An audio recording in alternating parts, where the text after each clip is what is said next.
오늘 말씀의 제목은 하나님을 두려워하는 자입니다.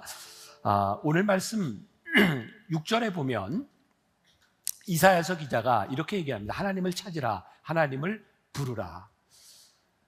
이사야가 이 예언을 하고 있던 이 시대는 이스라엘이 굉장히 어려운 때를 지나가고 있었습니다. 그들은 포로기를 맞이했고요, 그들은 범죄함으로 인해 하나님께 많은 징계를 받을 때였습니다. 그런데 이사야가 그들에게 하나님을 찾으라, 그리고 하나님을 부르라 말하고 있습니다. 무슨 얘기일까요? 그들은 어려움 가운데 있으나 하나님을 찾지 않았습니다. 하나님을 부르지 않았습니다. 왜일까요? 이스라엘 백성들이 고난을 받는 것이 그들의 죄악 때문이었기 때문에 그들이 하나님을 찾고 부르는 것이 두려웠을 것 같습니다. 우리가 하나님을 만나지 못하는 큰 이유 가운데 하나는 하나님을 대면하기 두려워하는 우리들의 모습이 있는 것 같아요. 이사야서 6장은 이사야가 하나님께 불림을 받는 소명장입니다. 하나님이 이사야를 부르셨어요. 그런데 그 장면에서 이사야 6장 5절에 보면 그때 내가 말하되 화로다, 나로 망하게 되었도다. 나는 입술이 부정한 사람이요 입술이 부정한 백성 중에 거주하면서 만군의 여호와이신 왕을 배웠음이로다 하였더라. 이사야가요, 하나님을 처음 만났을 때 너무너무 두려웠어요. 화로다, 내가 망하게 되었다. 이 말이 뭐냐면 나 죽게 되었다, 이런 말이기도 합니다. 누가복음 5장 8절에 보면 베드로가 예수님을 처음 만나는 장면이 나옵니다. 여러분 그 말씀 아시죠? 물고기를 잡는, 아무것도 잡은 것이 없는 베드로에게 예수님이 오셔서 그물을 던지게 하셨고, 그러니까 예수님을 만나게 되었어요. 베드로가 예수님을 만나게 되었을 때, 주님을 발견하게 되었을 때 뭐라고 했나요? 주님 너무너무 감사합니다, 할렐루야 그랬죠. 이런 때는 되게 아닙니다. 뭐라고 얘기했죠? 주여 나를 떠나소서, 나는 죄인이로소이다. 하나님을 만난 사람들, 주님을 만난 사람들의 공통점이 있는데 하나님을 만나게 되면 그들의 죄가 보여서 두려웠던 거예요. 거룩하신 하나님 앞에 부정한 우리가 선다고 하는 것은 굉장히 두려운 것입니다. 여러분들 신앙생활을 하면서 여러분들에게 하나님을 만났던 경험, 은혜에 대한 체험이 여러분들에게 있을 거예요. 여러분들이 하나님께 은혜를 경험할 때 어떤 반응이 있었나요? 저도 똑같았어요. 많이 울었어요. 부끄러웠어요. 하나님 앞에서 내 죄가 드러나는 것 때문에 참 많이 눈물을 흘렸고, 그것을 우리는 은혜로 고백합니다. 하나님 앞에 죄인이 선다는 것 참 두려운 일인데 우리들이 하나님 앞에 설 수 있는 이유가 있습니다. 오늘 7절 말씀에 보니까 뭐라고 되어 있냐면 악인은 그의 길을, 불의한 자는 그의 생각을 버리고 여호와께로 돌아오라, 그리하면 그가 긍휼히 여기시리라. 우리 하나님께로 돌아오라, 그가 너그럽게 용서하시리라. 참 두려운데 우리가 하나님 앞에 설 수 있는 이유가 그가 우리를 긍휼히 여기시고 그가 우리를 용서하실 것이기 때문에 우리들이 하나님 앞에 설 수 있다는 거예요. 오늘도 말씀 가운데 보니까 악인은 그 길을, 불의한 자는 그 생각을 버리라 그랬습니다. 죄된 우리들이 가지고 있었던 생각, 우리들이 하는 일들을 보면 얼마나 악한지 몰라요. 그런데 하나님께로 돌아오는 것, 그것이 두려운 이유는 우리들이 악한 길을 버려야 되기 때문이죠. 오늘 우리가 하나님께 예배하고 있습니다. 말씀을 듣고 있습니다. 문제는 하나님 앞에 서는 우리들이, 두려움으로 하나님 앞에 서는 우리들이 하나님 앞에 변화될 준비가 되어 있지 않는 것, 그것이 문제인 것이죠. 두렵지만 하나님 앞에서 변화되는 것, 그것이 축복이라고 하는 것. 여러분, 우리들이 살아왔던 우리의 인생을 한번 보세요. 여기 길게 산 사람, 짧게 산 사람 다 있을 텐데 우리가 지금까지 내렸던 우리의 결정들, 우리들이 했던 행동들, 그런 것들이 얼마나 우리들 생각하기에 신뢰할 만했던가요?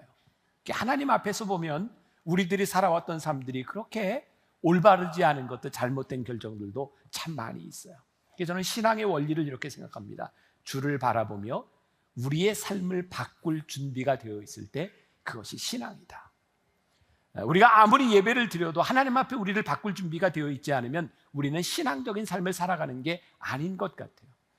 지금 제 말씀을 함께 듣고 나누면서 여러분들 머리 가운데 변화라고 하는 것을 생각할 때, 하나님, 나의 삶에 이런 변화가 필요합니다고 생각할 때 여러분들에게는 어떤 변화가 생각나나요? 누군가 좀 변화돼야 될 것 같지 않습니까? 지금 환경도 좀 변화해야 될 것 같지 않습니까? 우리는 변화를 생각할 때 사실은 하나님 앞에 내 변화를 생각하기보다는 주변의 환경이 변화되기를 참 많이 바라는 것 같아요. 하나님 앞에 서는 것 참 두려운 일이지만 어쩌면 우리들이 그래서 이런 표현을 쓰기도 하죠. 내가 은혜 받을까 봐 정말 영성훈련 못 가겠다고 하는 사람도 있고, 내가 은혜 받을까 봐 새벽 예배면 못 가겠다는 사람도 있어요. 왜? 두려워요. 내 삶의 패턴을 바꾼다고 하는 것이 두려운 거죠. 여러분, 기독교 역사 가운데 저는 초대 기독교 역사를 전공한 사람인데요, 325년이 굉장히 중요한 세계사적인 전환점이 되는 중요한 사건이 있었던 때입니다.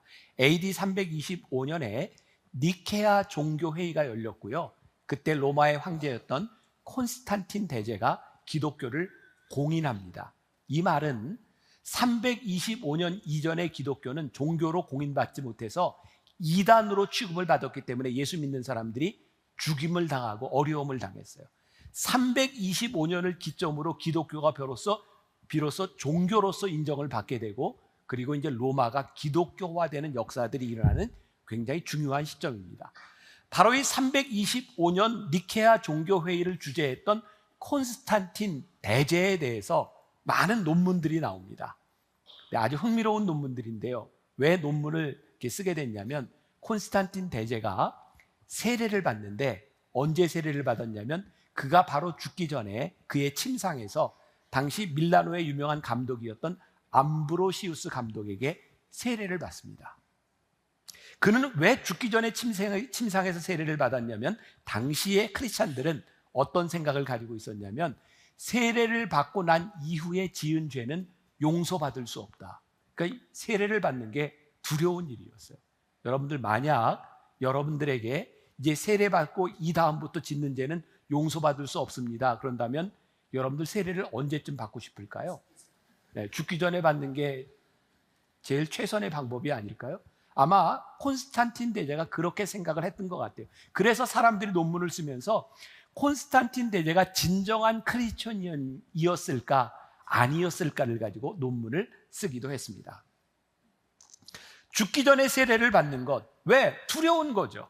내가 세례를 받은 다음에도 내가 믿음으로 살 수 있을 것 같은 내 속에 두려움이 없기 때문에 하나님을 대면하는 시간들을 점점 늦춰가는 거예요. 그런데요, 이 두려움으로 하나님을 대면하지 않으면 우리는 끝까지 그렇게 살아갈 수밖에 없고, 이 두려움이 두려움으로 끝나는 것이 아니라 내가 두려움 가운데 하나님 앞에 섰을 때에 하나님이 나를 변화시키는 내 인생에 대한 소망과 기대감이 있어야 하는데, 우리들이 완전하기 때문이 아니라 부족함에도 불구하고 이 소망이 있어야 우리들이 믿음의 삶을 살아갈 수 있는 거죠.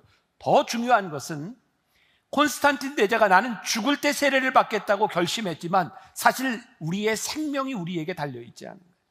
여러분들이 계획한 대로 내가 죽을 때 세례를 받겠다는 그 죽음이 여러분들이 예측할 수 있는 것이 아니에요. 그래서 오늘 말씀해 보니까 너희는 여호와를 만날 만한 때에 찾으라, 가까이 계실 때에 그를 부르라고 말씀하고 있는 거예요. 우리들이 선택할 수 있는 시간이 아니라 지금 말씀을 들으며 하나님께서 오늘 여호와를 부르라고, 너희들이 두려움으로 하나님 앞에 서라고 하는 이 시간 가운데 우리들이 순종하며 하나님 앞에 서야 되는 것, 이 시간이 우리의 인생의 최적의 시간이라고 하는 것을 알 때에 우리들이 담대하게 하나님 앞에 설 수 있다, 이 말이에요. 제가 오래전에 미국에서 사역하고 있는 한 구세군 목사님을 통해 듣게 된 간증입니다. 이분은 본래 미 8군에서 일을 하다가 미국에 가서 큰 나이트클럽을 운영하게 되었답니다. 이 나이트클럽은 식당도 겸하고 있었기 때문에 어느 날 한 사람이 이 식당 전체를 빌리려고 이 주인에게 와서 이렇게 흥정을 할 때였답니다. 그런데 이 사람이 나이트클럽을 빌리러 와서는 주인에게 복음을 전한 거예요. 그 사람도 참 신기하고, 나이트클럽 주인도 복음을 이렇게 듣는다고 하는 게 예사롭지 않은 경우잖아요. 이분이 그런데 그 이야기를 듣다가 그냥 마음 가운데, 그래 나도 한번 교회를 나가봐야 되겠다는 생각이 들어서 근처에 있는 교회에 새벽 예배를 나가게 됐답니다. 그런데 그날 그 교회에서는 요한복음 강해를 시작했대요. 여러분, 요한복음 1장 1절에 굉장히 유명한 말씀이 있습니다. 태초에 말씀이 계시니라, 그 말씀이 하나님과 함께 계셨으니 이 말씀은 곧 하나님이시니라. 이 말씀을 듣는 가운데 이분에게 하나님 존재에 대한 의구심이 생겼대요. 그래서 계속 가봐야 되겠다. 그리고 다음 날 또 새벽 예배를 간 겁니다. 여러분, 요한복음 1장에는 이 말씀이 있고 요한복음 2장에는 무슨 말씀이 있는지 아세요? 감사해요. 또 이렇게 몰라주셔서. 요한복음 2장에는 예수님께서 처음으로 행하신 기적이 나와 있어요. 가나의 혼인잔치. 물로 포도주를 만드신 그 기적의 이야기를 2장 강해를 하는데, 나이트클럽 주인이 그 이야기를 듣니 얼마나 관심이 갔겠어요. 물이 포도주가 되는 놀라운 이 간증을. 그래서 흥미가 생겨서요, 매일 새벽 예배를 가게 되었고, 놀랍게도 하나님께서 이분의 삶에 변화를 일으켜 주셨어요. 복음이 그 속에 들어왔고 삶이 변화되기 시작했어요. 믿음은 들음에서 난다. 우리들이 하나님의 말씀을 듣는 것이 놀라운 역사가 있는 거죠. 그래서 이분은 이제 자기 속에서 이제 변화가 일어나기 시작하니까 환경을 바꿔가기 시작한 거예요. 같이 일하는 종업원들의 그 복음을 이야기하기 시작했고, 내가 이대로 나이트클럽을 운영할 수는 없다. 그래서 결심을 한 거예요. 벽에다가 성경 구절을 이렇게 붙이기 시작했고요. 급기야는 나이트클럽 이름을 Jesus 나이트클럽이라고 바꾸게 되었답니다. 그리고 떠나갈 사람은 떠나고 이 나이트클럽을 통해서 이분은 복음을 전하는 사람이 되었고 목회자가 되었어요. 제가 굉장히 재미있게 이 간증을 들었습니다. 하나님을 대면한다는 것이 얼마나 두려운 일이겠습니까? 나이트클럽을 운영하는 사람에게 하나님을 대면한다는 것이 얼마나 두려운 일이겠습니까? 그런데 그 두려움 가운데서 하나님을 만나기 시작할 때 그의 삶에 변화가 일어나는 거예요. 여러분, 우리들이 지나온 삶을 가지고 하나님 앞에 서는 것이 두려운 일이지만, 이 하나님 앞에 설 때 우리의 인생이 변화될 수 있음을 믿기 때문에 우리들이 담대하게 하나님 앞에 나아갈 수 있는 거예요. 제가 찬양을 여러분들과 함께 좀 나누려고 하는데, 이전에는 제가 늘 자신이 없어서 늘 불러달라고 했는데 오늘은 제가 좀 불러보려고 하는데요, 너무 긴장하지 마시고 가사를 한번 잘 생각해보세요. 가사가 너무 좋아서 제가 한번 같이 나누려고 합니다. 내가 주님 알기 전에 나의 모든 생활 속에 아무 문제 없는 줄 알았네. 오, 내가 주님 알기 전에 나의 모든 생활 속에 아무 문제 없는 줄 알았네. 그러나 주님 나를 찾아와 내게 빛이 되셨을 때 나는 나의 더러움을 보았네. 오, 주님 내게 가까이 하지 마소서. 나는 더러운 사람.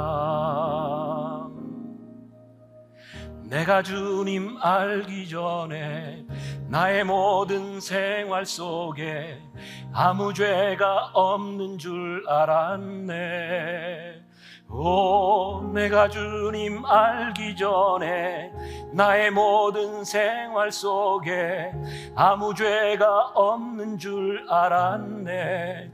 그러나 주님 나를 찾아와 내게 빛이 되셨을 때 나는 나의 더러움을 보았네.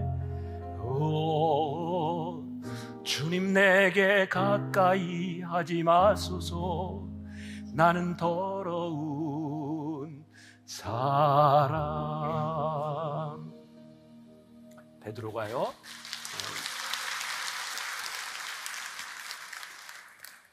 주님 처음 만났을 때 그가 깨닫게 된 것이 나의 삶에 문제가 있구나, 내가 참 죄가 많구나.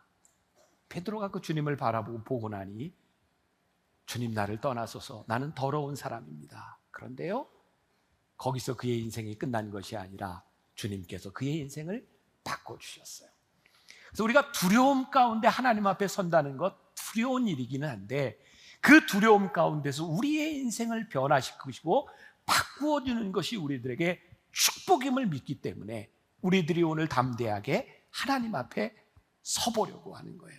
오늘 말씀 가운데 8절과 9절에 이는 내 생각이 너희의 생각과 다르며 내 길은 너희 길과 다름이니라. 여호와의 말씀이니라. 이는 하늘이 땅보다 높음같이 내 길은 너희의 길보다 높으며 내 생각은 너희의 생각보다 높음이니라. 우리가 하나님 앞에 서서 보니 정말 놀라운 것을 발견하게 되는데 하나님의 생각이 내 생각과 다른 거예요.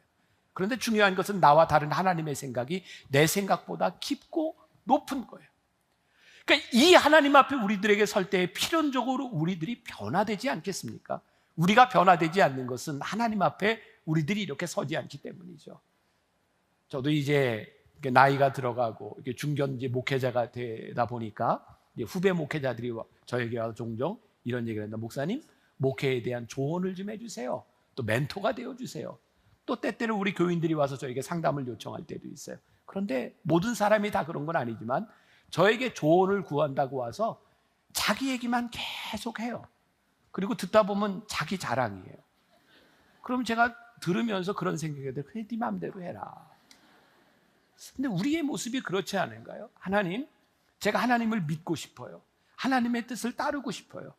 하나님 앞에서 내가 변화되고 싶어요. 그리고 와서는 우리는 우리의 생각을 그대로 쏟아놓고 내 자랑을 하고 우리들은 이전을 나갈 때가 많이 있어요. 하나님 앞에 우리들이 변화되지 않는 거죠.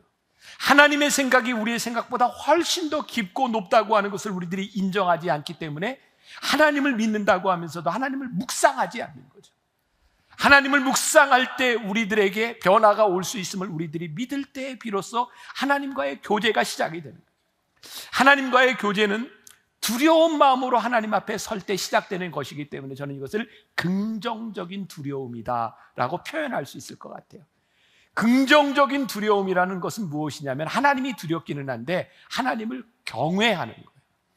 하나님을 경외하기 시작하면 그 경외함으로 인하여 하나님 앞에 우리들이 순종하게 돼요.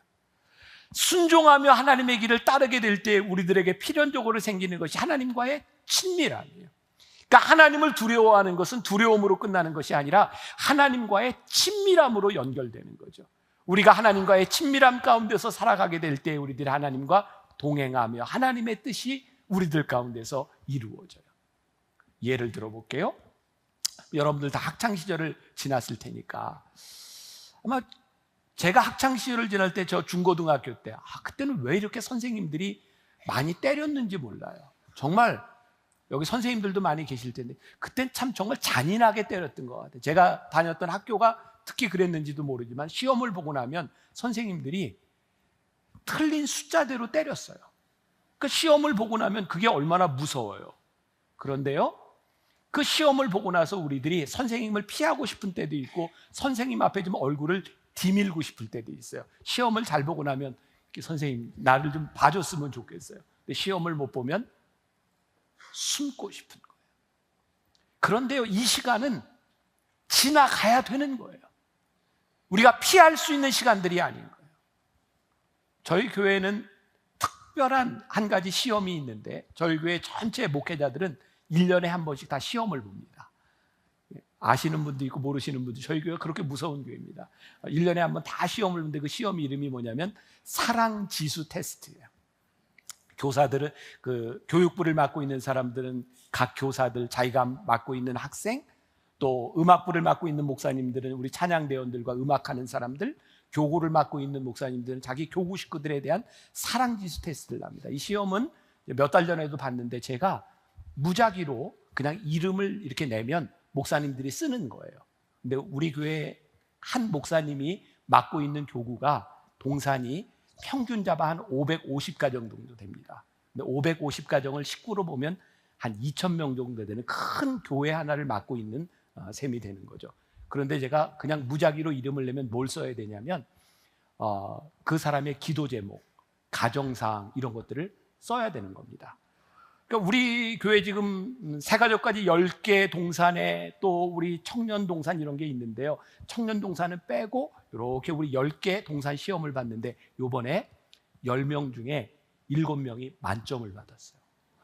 막 지금 머릿속에 3명은 누굴까? 막 이런 생각이 들죠? 네. 박수? 참 지금 3번째 예배 드리는데 박수 처음이에요. 예. 7명이 만점을 받았어요. 3명이 누굴까? 네.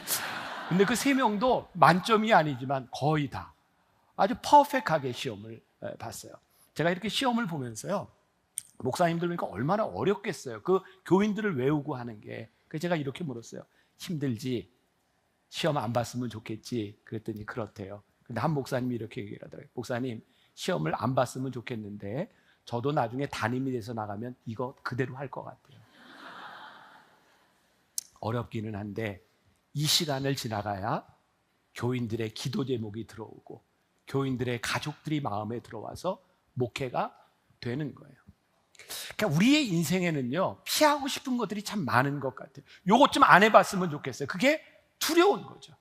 그런데 우리의 인생이 하나님 앞에 피하고 싶은 일들이, 대부분의 것들이 우리들의 죄로 인하여 하나님 앞에 두려움 가운데 피하고 싶은 일들이 하나님 앞에 대면해서 서야 우리들의 죄도 보이고 우리들의 부족함도 보이고 하나님 앞에서 우리들의 변화가 시작이 되는 거죠.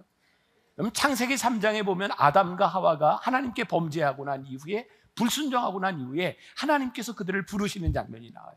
창세기 3장 8절에 보니까 그들이 그날 바람이 불 때 동산에 거니시는 여호와 하나님의 음성을 듣고 아담과 그의 아내가 여호와 하나님의 낯을 피하여 동산 나무 사이에 숨은지라.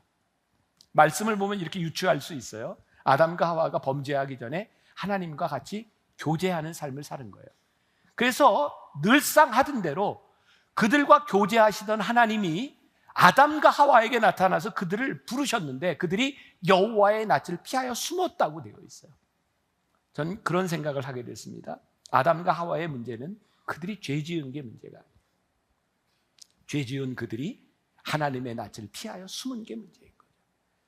아담과 하와뿐만 아니라 여기 설교하고 있는 저나 말씀을 듣고 있는 여러분들이나 누가 하나님 앞에 온전하여 죄를 짓지 않을 수 있을까요? 누가 넘어지지 않을 사람이 있을까요? 우리는 다 넘어져요. 우리는 부족한 사람들이에요. 우리는 죄인이에요. 그런데 하나님께서 그런 우리들을 찾으시고 부르신다는 거예요. 중요한 것은 우리를 부르실 때, 우리를 찾으실 때 우리들이 하나님의 낯을 피하여 숨는 것이 아니라 담대하게 하나님 앞에 대면해야 되는 거죠. 이사야 1장 18절에 유명한 말씀이 있죠. 여호와께서 말씀하시되 오라 우리가 서로 변론하자. 너희 죄가 주홍 같을지라도 눈과 같이 희어질 것이요 진홍같이 붉을지라도 양털같이 희게 되리라. 하나님의 마음을 우리들에게 알려주셨어요. 너희들을 널리 용서하시리라. 출애굽기 3장에 보면 모세가 하나님 앞에 불리움을 받는 모세의 소명장이 나오거든요. 가시나무 불꽃 가운데서, 타지 않은 불꽃 가운데서 하나님께서 모세를 부르세요. 모세야, 모세야. 그때 모세가 이렇게 얘기합니다. 모세가 하나님 배우기를 두려워하여 얼굴을 가리매. 두려웠어요. 거룩하신 하나님을 보면 죽을 것 같았어요. 그만큼 두려움이 있었어요. 그런데 두려움 가운데서 얼굴을 가렸지만 하나님 앞에 나아갈 때 하나님의 음성을 듣고 모세는 하나님의 쓰임받는 사람이 되죠. 저는 오늘 이런 생각이 들거든요. 오늘 이 말씀을 듣는 우리, 이 말씀을 전하는 우리들 모두에게 참 놀라운 시간이라는 생각이 들지 않으세요? 하나님께서 왜 오늘 우리들에게 이 말씀을 듣게 하시며 이 말씀 가운데 두려움으로 하나님을 대하라고 말씀하시는가? 어쩌면 오늘 우리들에게 그때를 하나님이 말씀하시는 거고, 많은 사람들이 하나님의 은혜를 받는 것이 우리들을 불편하게 하고 그것이 참 힘들 것이라고 생각하는데, 하나님의 은혜가 우리들 가운데 임하면 은혜의 삶을 살 수 있는 능력도 우리들에게 주시는 거예요. 우리들에게 그 믿음이 없으니까 우리의 인생이 바뀌는 게 힘들다고만 느껴지는 거죠. 하나님의 은혜를 경험하고 하나님의 은혜로 살 수 있는 힘을 주시는 하나님이 우리들이 경험할 때 친밀한 교제 가운데서 우리들이 믿음의 삶을 살아갈 수 있어요. 고린도후서 1장 18절부터 22절, 저 개인적으로 굉장히 좋아하는 말씀이고요. 이 말씀을 한 절씩 교독할 때 여러분 한 단어 예라고 하는 말에 주목해서 이 말씀을 한번 같이 교독해 보겠습니다. 제가 먼저 봉독합니다. 하나님은 미쁘시니라. 우리가 너희에게 한 말은 예하고 아니라 함이 없노라.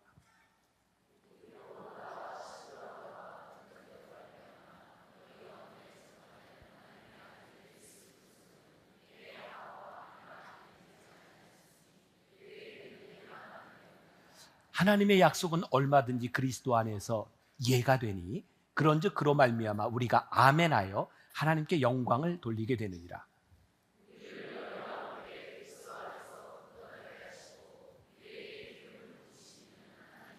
같이 봉독합니다. 그가 또한 우리에게 인치시고 보증으로 우리 마음에 성령을 주셨느니라. 아멘. 여기에 제가 예라고 하는 단어에 주목해 보자 그래서 예, 영어로 yes입니다. yes.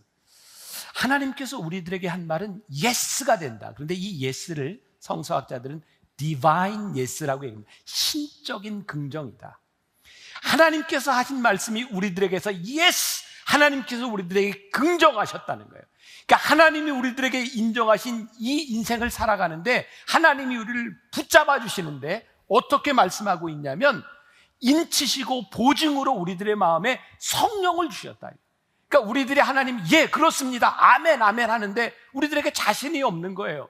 우리들의 능력으로 되는 게 아닌 거예요. 그래서 오늘 사도 바울이 뭐라고 얘기했냐면 너희들의 능력으로 되는 것이 아니라 너희들이 그렇게 살아갈 수 있다고 하는 것을 성령께서 인치시고 보증으로 우리들에게 성령을 보내주셨다. 그러니까 너희의 능력이 아니라는 거예요. 여기서 인치시고 보증으로라고 하는 이 보증은 헬라어의 아라본이라고 하는 말입니다. 이 아라본의 뜻은 이제 보증한다고 하는 건데 어떤 의미를 가지고 있냐면 우리가 요즘 이제 전세보다는 월세를 많이 살잖아요. 월세를 내고 사는데 월세를 들어갈 때 보증금을 내고 들어갑니다. 왜 보증금을 내죠? 혹시 이 사람이 월세를 떼먹으면 보증금 가진 걸로 깔려고 그러는 거잖아요. 그죠? 그래서 보증금이 있어야 월세도 주고 차를 사도 어느 정도 보증금을 내야 활부를 주잖아요. 그렇잖아요. 네, 지금 그 얘기를 하고 있는 거예요. 성령께서 얘들아 너희들 능력은 믿을 수 없어. 그러니까 사람들이 어떻게 너를 믿겠니? 너도 너를 못 믿잖아. 그런데 그걸 너희들이 믿고 갈 수 있도록 너희들이 자신 있게 살아갈 수 있도록 그 보증을 누가 해주셨어요? 성령께서 인치시고 보증으로 너희들에게 해주셨으니 두려워하지 말고 담대하게 아니 두려운 마음을 가지고 하나님 앞에 서라는 거예요. 왜? 하나님의 마음이 우리에게 보내주신 성령께서 우리를 보증해 주시겠다는 거예요. 제가 내년도 변화산 새벽기도회 준비 말씀을 이렇게 하고 있는데요. 제가 요즘 말씀 이렇게 듣는데 굉장히 이렇게 재미있어서 드라마 바이블을 이렇게 많이 듣습니다. 이제 다음 주부터 여러분들과 함께 다윗에 연관된 그런 지명들을 가지고 이제 말씀을 이렇게 나누게 되는데 그 말씀들을 여러분들이 따라올 수 있도록 드라마 성경을 여러분들 같이 좀 읽으려고 합니다. 그런데 여러분들 중에 너무 많은 거라면 중도에 포기하는 사람이 있을까 봐 4주 코스, 6주 코스, 8주 코스 그래서 도전 4주, 도전 6주 이렇게 올라오면서 다윗에 대한 이야기들, 왕들의 이야기들 전체를 같이 우리들이 한번 같이 읽어나가려고 합니다. 그러니까 드라마 바이블에 들어오세요. 그래서 그룹별로 이렇게 카톡방을 만들어서 격려하고 말씀을 읽으려고 하거든요. 제가 얼마 전에 이제 신약을 다 끝냈는데 마태복음을 이렇게 들을 때였어요.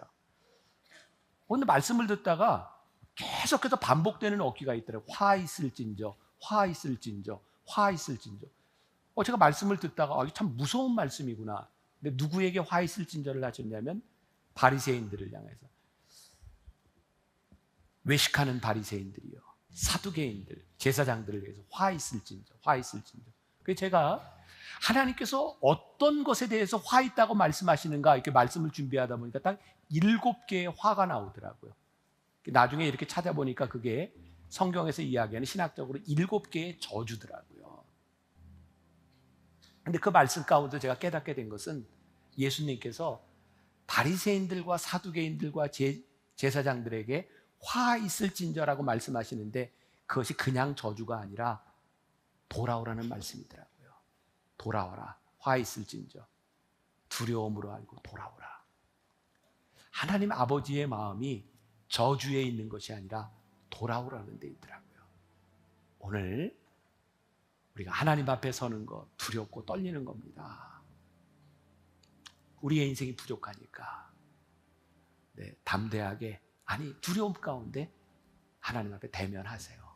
그리고 우리들의 인생에 변화되어야 될 것들 믿음으로 변화하고 친밀함 가운데 하나님과 함께 동행하며 이번 한 주간 하나님의 말씀 앞에 떨고 담대하게 이 세상을 이기는 여러분들이 되시기를 주님의 이름으로 간절히 축원합니다.